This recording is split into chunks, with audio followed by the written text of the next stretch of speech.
पातंजलि योग दर्शन के सूत्रों पर चल रहा है। हम पातंजलि योग दर्शन के सूत्रों की गहरी व्याख्या समझ रहे हैं। छोटे छोटे सूत्रों को, जिनकी व्याख्या बहुत गहरी है, जिनके अर्थ बहुत गहरे हैं, उन्हें हम समझने का प्रयास कर रहे हैं। पिछले सूत्र में पातंजलि ऋषि ने अभ्यास और वैराग्य दो साधन बताए कि हम चित्त की वृत्तियों के लिए इन दो साधनों का कैसे साधन करें।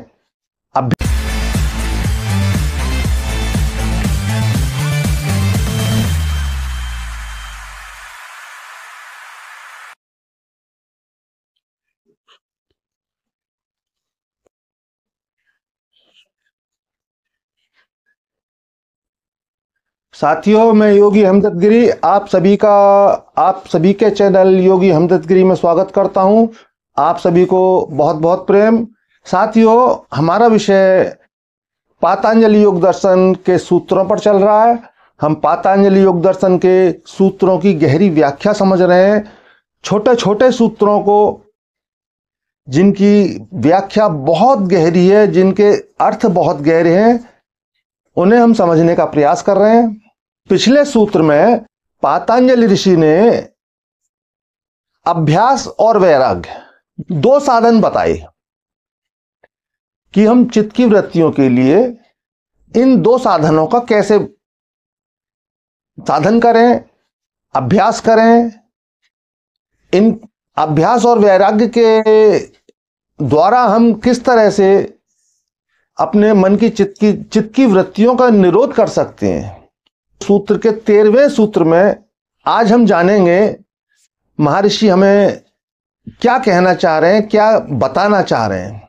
तो आज का सूत्र है साथियों, तत्स्थितो यानी चित्त की स्थिरता, एकाग्रता की स्थिति। जब हमारा चित्त एक स्थिति में स्थित होता है, एकाग्र होता है, अभ्यास का प्रयास करने से मन हमारा स्थिर होने लगता है, मन की वृत्तियां शांत होने लगती हैं। हमारा निरंतर अभ्यास करते रहना योग साधना की ओर गहरी अवस्थाओं में ले जाता है हमें। यहां पर मनोवैज्ञानिक मैल्कम ग्लैडवेल के सिद्धांत की बात करते हैं, जो कहते हैं, उनके सिद्धांत के अनुसार अगर किसी भी कार्य को हम 10,000 घंटे तक कर पाते हैं, कर लेते हैं, एक बार में नहीं,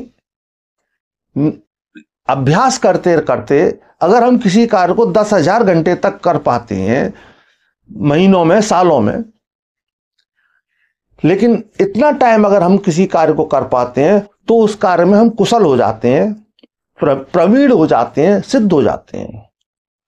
तो साथियों, यहां हमें अभ्यास की महत्ता को, विशेषता को समझना है कि अभ्यास की एक कितनी मजबूत स्थिति होती है। अभ्यास के द्वारा हम क्या कर सकते हैं। न्यूरोसाइंस के अनुसार, जो न्यूरोसाइंस कहता है कि हमारे माइंड में निरंतर न्यूरॉन कनेक्शन बनते हैं, हमारे माइंड में निरंतर न्यूरॉन कनेक्शन बन रहे हैं, बनते हैं, और वो जितना जितना हम अभ्यास करते हैं उतना उतना तेजी से बनते हैं और स्ट्रांग होते हैं, मजबूत बनते हैं। तो अभ्यास के द्वारा हम अपने माइंड के न्यूरॉन्स को स्ट्रांग और पावरफुल बना सकते हैं, जो कि हमें गहरी ध्यान की अवस्थाओं में ले जाने के लिए बहुत सहायक होते हैं। यहां पर क्वांटम के सिद्धांत को भी समझें। क्वांटम का सिद्धांत कहता है, जब हम किसी ऊर्जा को, किसी एनर्जी को निरंतर एक ही स्थान पर फोकस करते हैं, तो वहां निरंतर फोकस करने से एक आश्चर्यजनक परिवर्तन होता है। और वो परिवर्तन होता ही है जब निरंतर एक ऊर्जा का प्रवाह एक ही केंद्र पर, एक ही पॉइंट पर निरंतर प्रवाहित होता है। जब ध्यान की हम गहरी अवस्थाओं में अपने माइंड को, अपनी एनर्जी को एक ही केंद्र पर केंद्रित करते हैं, ऊर्जा को प्रवाहित करते हैं, तो जो हमारे माइंड के अंदर घटित होता है, हमारे मस्तिष्क के अंदर घटित होता है, वो बहुत उच्च स्तरीय अवस्था होती है, जिन्हें कि हम गामा वेव्स के द्वारा समझ सकते हैं। जो कि गामा वेव्स ध्यान की गहरी अवस्थाओं में 30 हर्ट्ज प्रति सेकंड की स्पीड से लेकर 100 हर्ट्ज प्रति सेकंड की स्पीड तक होती है, जबकि सामान्य अवस्था में हमारी डेल्टा वेव्स एक्टिव होती हैं, जो कि मात्र 4 से 5 हर्ट्ज प्रति सेकंड पर होती हैं। तो यहां समझ सकते हैं, जब हम ध्यान की गहरी अवस्थाओं में होते हैं, जहां की गामा वेव्स जो कि 30 से लेकर 100 हर्ट्ज तक प्रति सेकंड की स्पीड उन वेव्स की होती है, इतनी हाई वेव्स हमारे माइंड में एक्टिव होती हैं, तो हमारे माइंड के वो केंद्र भी एक्टिव होने लगते हैं, जो अभी अनएक्टिव है, जो अभी सक्रिय नहीं है। जैसे मैंने आपको बताया, हमारा 5% 5% माइंड एक्टिव है, कॉन्शस है, लेकिन 95% माइंड हमारा, 95% मस्तिष्क हमारा बिल्कुल निष्क्रिय अवस्था में है। उसे बिल्कुल सबकॉन्शस की कंडीशन मान सकते हैं, जो कि बिल्कुल सबकॉन्शस की कंडीशन है, जहां बिल्कुल अंधकार है, जहां पर बिल्कुल एक रहस्य है, जहां ऐसे बहुत कुछ केंद्र, गहरे केंद्र हैं, जो कि अगर हम गहरी ध्यान की अवस्थाओं में अपने ज्ञान के प्रकाश से उस 95 जो जहां की अंधकार है, डार्कनेस है, सबकॉन्शस है, अगर हम अपने सबकॉन्शस तक पहुंच पाए गहरी ध्यान की अवस्थाओं से, जो कि संभव है, तो स्थिति बहुत गहरी और आश्चर्यजनक घटित होती हैं। तो ये सब घटित होता है निरंतर अभ्यास से। तत् स्थितो यत्न अभ्यास, तत् स्थितो यत्न अभ्यास। जब हम बिना रुके निरंतर ध्यान में, साधना में लगे होते हैं, किसी भी कार्य में अगर आप निरंतर लगते हैं, चाहे वो भौतिक तल पे हो या आध्यात्मिक तल पे, अगर आपके प्रयास, निरंतर प्रयास करते रहते हैं आप, तो एक दिन सफल अवश्य होते हैं, और सफल होना ही है आपको, क्योंकि आपके प्रयास निरंतर जारी है, आपके प्रयासों में निरंतरता है, और निरंतरता सफलता की कुंजी है। यहां आप समझ सकते हैं ग्रेविटेशन फोर्स, जो हमारी पृथ्वी की ग्रेविटी है, गुरुत्वाकर्षण शक्ति है, वो निरंतर कार्य कर रही है। अगर हमारी ग्रेविटी, हमारी पृथ्वी की गुरुत्वाकर्षण शक्ति अगर कार्य ना करे, तो जितनी भी गति है ग्रेविटी फोर्स के कारण है।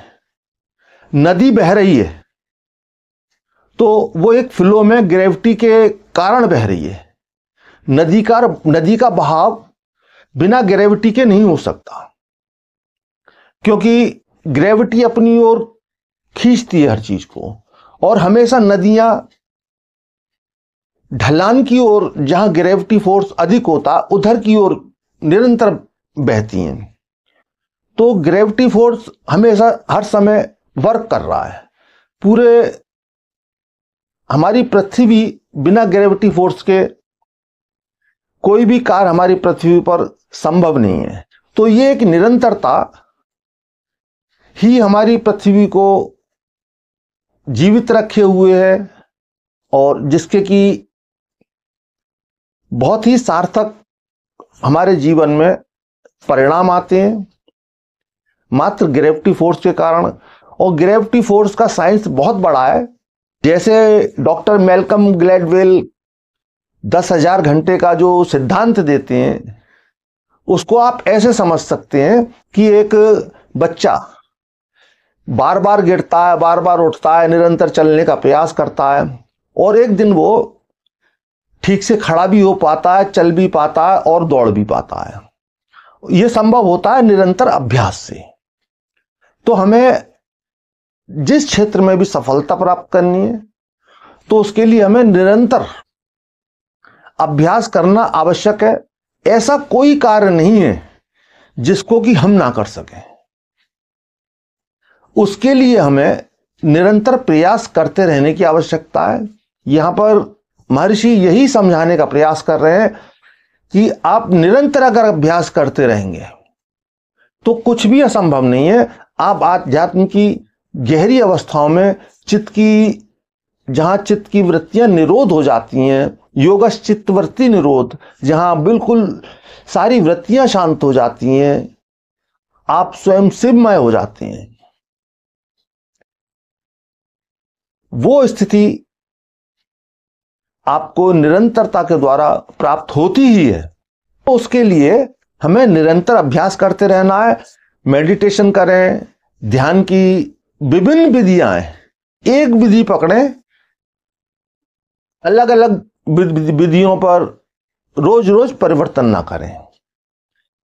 एक ही अगर विधि को आप हम लेंगे तो आपका कल्याण हो जाएगा। एक साधे सब सधे, सब साधे सब जाएं। यहां पर इस बात को समझिए, अगर आप एक को साध लेते हैं तो आपका सभी कुछ सध जाता है। यहां एक से तात्पर्य एक मन हो सकता है। अगर मन को साध लिया आपने तो सभी कुछ सध जाएगा। किसी भी एक्टिविटीज या एक क्रिया को साध लिया आपने, बाकी कार्य अपने आप सध जाएंगे।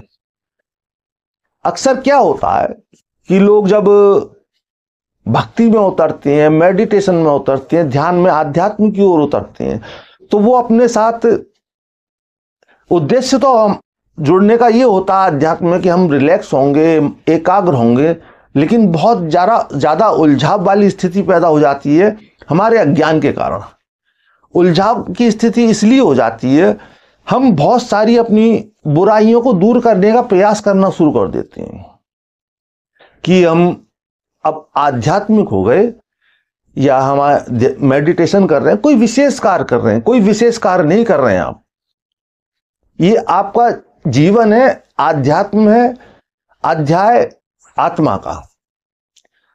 आध्यात्म का अर्थ ही केवल अध्याय आत्मा, यानी आत्मा का अध्याय ही आपका स्वयं का अध्याय, जो आपका स्वयं का विषय है वही आध्यात्म में, दूसरा कोई अर्थ नहीं है। तो आपका स्वयं में स्थित होना आध्यात्म है। तो कोई विशेष क्रिया नहीं है, इसे बिल्कुल सामान्य तरीके से लें। बाकी ये ना पढ़ें कि किस मंत्र, ये मंत्र, वो मंत्र, या हमें ये छोड़ना है, वो छोड़ना है। अपनी बुराइयों को छोड़ने में ना लग जाएं, क्योंकि जब आप बुराइयों को छोड़ने में लगते हैं तो अपने आप से लड़ने लगते हैं। जब आप अपने आप से लड़ने लगते हैं, अपने दोनों हाथों को एक दूसरे से लड़ाने लगते हैं, तो जीतता दोनों में से कोई नहीं है।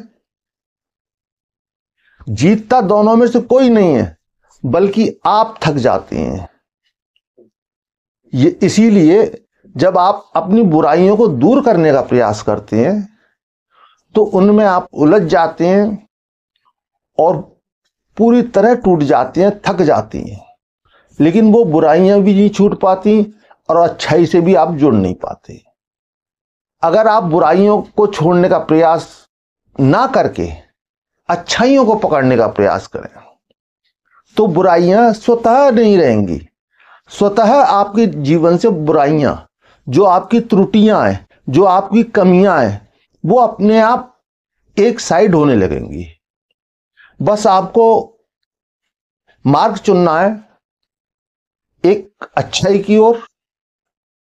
जब अच्छाई की ओर चलते हैं आप, तो आपको बुराई से दूर जाने की आवश्यकता नहीं होती। जब अच्छाई की ओर चलते हैं आप, तो बुराइयां तो अब स्वयं पीछे छूटती जाती, आपकी कमियां तो स्वयं पीछे छूटती जाती हैं। तो आपको कमियां दूर करने का प्रयास नहीं करना है, आपको उजाला करना है, अंधेरे को बाहर उलीचना नहीं है। बाहर उलीचने से अंधेरा दूर नहीं होगा। अंधेरा दूर होगा एक दिया जलाने से। मात्र एक दिया जलाने से आपके सारे कमरे का अंधकार दूर हो जाता है। तो आप अपना जो भी प्रयास करते हैं वो दिया जलाने के लिए करें, ना कि अंधेरे को बाहर उलीचने में।